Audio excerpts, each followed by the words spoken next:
کی آیت کا ہم سنیں گے۔ اس وقت یسوع کہنے لگا کہ اب آپ آسمان اور زمین کے خداؤں میں تیرا شکر کرتا ہوں کہ تو نے ان باتوں کو داناؤں اور عقل مندوں سے چھپایا اور چھوٹوں پر ظاہر کیا۔ ہائے باپ، کیونکہ تجھے ایسا ہی پسند آیا۔ میرے باپ سے سب کچھ مجھے سونپا گیا ہے، اور کوئی بیٹے کو نہیں جانتا سوائے باپ کے، اور کوئی باپ کو نہیں جانتا سوائے بیٹے کے اور اس کے جس پر بیٹا ظاہر کرنا چاہے۔ ایسا تکے باندھو اور بوجھ سے دبے ہو، میرے پاس آؤ، میں تمہیں آرام دوں گا۔ میرا جوا اٹھا لو اور مجھ سے سیکھو، کیونکہ میں حلیم اور دل کا فروتن ہوں، تو تم اپنی جانوں کے لیے آرام پاؤ گے، کیونکہ میرا جوا نرم اور میرا بوجھ ہلکا ہے۔ ہمارے خدا یسوع مسیح کی موضوع ہے یہ شاگردیت ہے۔ یسوع مسیح شاگردوں کو بلاتا ہے تاکہ خدا کی بادشاہ کی تعمیر کا کام اس دھرتی پر جاری رہے۔ آج ہم شاگردی کے موضوع پر بھی غور کریں گے، اور آج جبکہ ہم عالمی یوم والد منا رہے ہیں اس پر بھی غور کریں گے۔ اس لیے آئیے پہلے ہم پاک کلام کی روشنی میں بلاہٹ کو بلاوے کو سمجھنے کی کوشش کریں گے، اور اس کے بعد باپ کی جو شان ہے، عظمت ہے، اس پر بھی غور کریں گے، بیان کریں گے۔ ڈیٹرچ بونہوفر جس نے کتاب لکھی شاگردی کی قیمت، دا کاسٹ آف ڈسائپلشپ، یہ جرمن رائٹر ہے، لکھاری ہے، اور یہ بیان کرتا ہے کہ شاگردیت کیا ہے، شاگردی کیا ہے، اور شاگردی کی قیمت کیا ہے۔ جو بلایا گیا ہے، جس نے یسوع کے بلاوے کو قبول کیا ہے، کیا تقاضا کرتی ہے یہ بلاہٹ، اور اس شاگردیت کی کیا قیمت چکا سکتے ہیں۔ آپ کے اندازے میں شاگردیت کی قیمت کیا ہے؟ جو کوئی بھی شاگرد سے تقاضا کیا جاتا ہے کہ وہ شاگردی کی قیمت ادا کرے۔ یسوع کی شاگردی کی قیمت کیا ہے؟ وفاداری۔ بہت اچھا، 4 دن تک وفادار رہے تو میں مجھے زندگی کا تاج بنوں گا۔ یسوع کی وفاداری، اوکے۔ اس کے علاوہ شاگردی کی قیمت، ذمہ داری، اس کے علاوہ اور کیا؟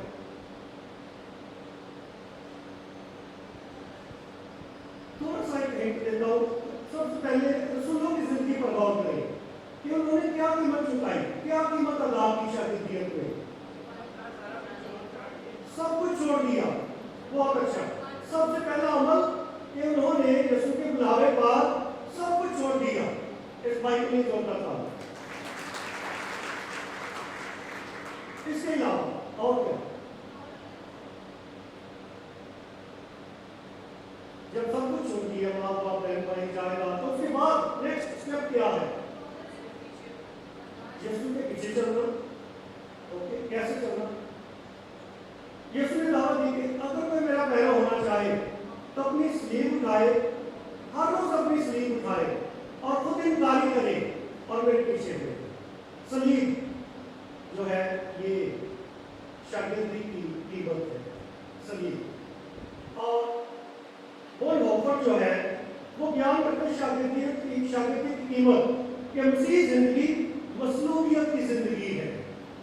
لہذا ہم جو یسوع مسیح کی پیروی میں بلائے گئے ہیں، ہم شاگرد ہوتے ہوئے اپنی خداوت کے مطابق مسیح متجسد۔ اب غور کریں، 3 باتیں ہیں اس میں، 3 باتیں جو غور کریں گے۔ ایک شاگرد کی بلاہٹ، مسیح متجسد، مسیح مصلوب، اور جی اٹھے یسوع کی شبیہ بننا ہے، یہ ہماری بلاہٹ ہے۔ نیا احتمام جو ہے وہ اسی بات پر زور دیتا ہے کہ ہم مسیح کی مانند بنے۔ اس بات پر زور دیتا ہے نیا احتمام کہ بس ہمارا مزاج وہی ہو جو مسیح یسوع کا تھا۔ اس پر نیا احتمام زور دیتا ہے کہ ہم مسیح کی مانند بننے کے لیے بلائے گئے ہیں۔ یہ ایک منظر ہے, مراج ہے, بلاہٹ ہے کہ ہم صرف اور صرف یہ نہ سوچیں کہ ہم مسیحی ہونے کے لیے بلائے گئے ہیں. صرف مسیحی ہونا ہی کافی نہیں ہے, بلکہ ہماری ایمان کا بھی وہ کہتا ہے اب میں زندہ نہ رہا بلکہ مسیح مجھ میں زندہ ہے. صلیب کے راستے پر جتنا مقدس پالوس رسول نے دکھ اٹھایا, جتنی اس نے مار کھائی, قید کا تجربہ کیا, طرح طرح کے ظلم و ستم کا تجربہ کیا, حرکت سے نکال دیا گیا, اس لیے وہ کہتا ہے کہ اب میں زندہ نہ رہا بلکہ مسیح مجھ میں زندہ ہے. فلپیوں پہلا باب 21 میں لکھا ہے کیونکہ زندگی تو میرے لیے مسیح ہے اور موت نفع ہے.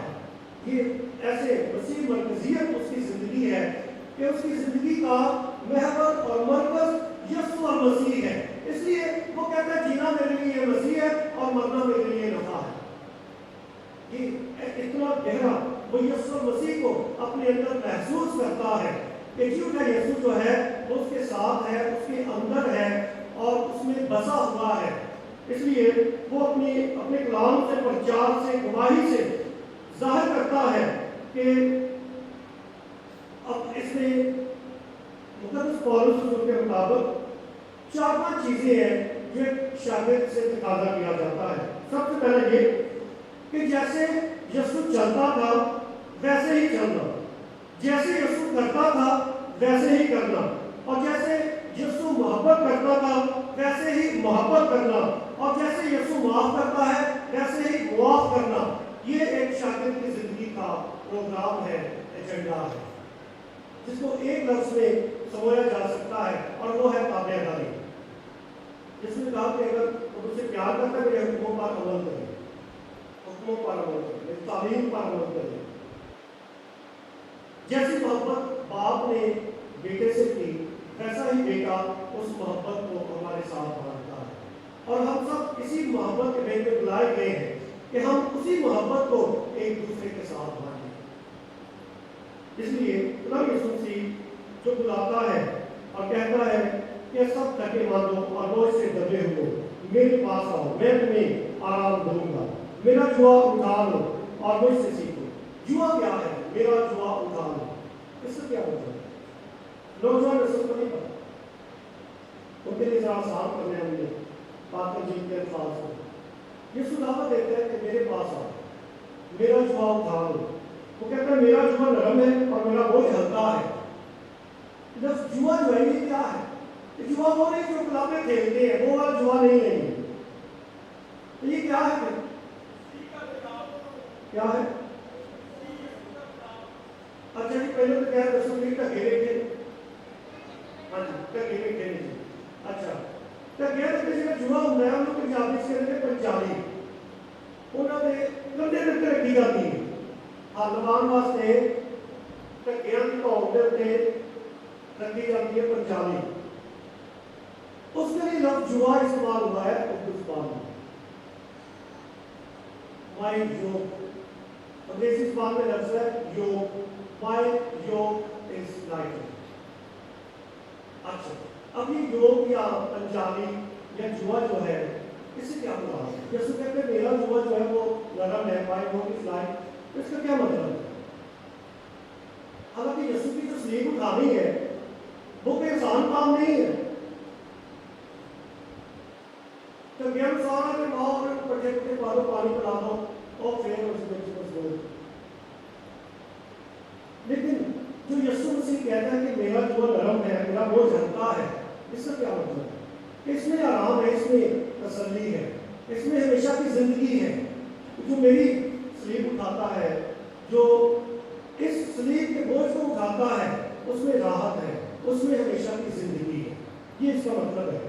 یہ میرا جوا یعنی جو یسوع مسیح کی خاطر بوجھ اٹھاتا ہے, مشقت کرتا ہے, محنت کرتا ہے, خدمت کرتا ہے, قربانی دیتا ہے, اس میں گہری تسکین, تسلی اور ہمیشہ کی زندگی. یہ اس لفظ کا مطلب ہے میرا جوا نرم ہے اور میرا بوجھ ہلکا ہے. مسیح کام میں میرے بھائی بہنوں, باپ جو ہے وہ بڑی محنت کرتا ہے اور خاندان کے لیے بڑی قربانی دیتا ہے. اس لیے میں چند روز سے اس عظیم ہستی پر غور کر رہا تھا کہ جو فادر ہے، باپ ہے، اس کی عظمت کیا ہے اور وہ کتنی قربانی دیتا ہے اور اس قربانی کی شان کیا ہے۔ دنیا میں واحد شخصیت باپ ہے جو محنت کرتا ہے لیکن اپنے لیے نہیں کرتا، اور جو کما کر لاتا ہے وہ اولاد سے کہتا ہے کہ سب کچھ آپ کا ہی ہے، یہ سارا آپ ہی کا ہے۔ وہ بچوں کو دلیری دیتا ہے، حوصلہ دیتا ہے، وہ بچوں کو محسوس نہیں ہونے دیتا کہ اس نے کتنی محنت کی ہے، مشقت کی ہے۔ جو کچھ کما کے لاتا ہے وہ کہتا ہے یہ سب کچھ آپ کا ہے، آپ ہی کے لیے ہے۔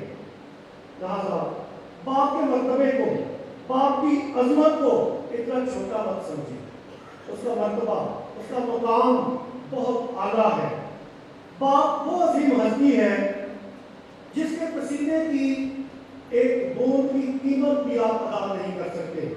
باپ وہ شخص ہے جو چاہتا ہے کہ اس کے بچے، اس کی اولاد اس سے بھی زیادہ آگے جائے، اس سے بھی زیادہ ترقی کرے، اور ان کی ترقی کو دیکھ کر، اپنے پاؤں پہ کھڑے ہوتے دیکھ کر باپ کو خوشی محسوس ہوتی ہے کہ میرے جو بچے ہیں، میرے جیتے جی اپنے پاؤں پر کھڑے ہیں، اس سے آگے نکل رہے ہیں، ترقی کر رہے ہیں، کامیاب ہو رہے ہیں، اور یہ باپ کو گہری تسلی اور تسلیم کا باعث ہے۔ یہ بات ایک شاعر کہتا ہے کہ ان کے ہونے سے وقت ہوتے ہیں، ان کے ہونے سے، یعنی باپ کے ہونے سے، ان کے ہونے سے وقت ہوتے ہیں، باپ گھر کے درخت ہوتے ہیں، یعنی جو سایہ دیتے ہیں، جس کے سائے میں بیٹیاں بیٹھتی ہیں، بیٹے بیٹھتے ہیں اور محفوظ محسوس کرتے ہیں۔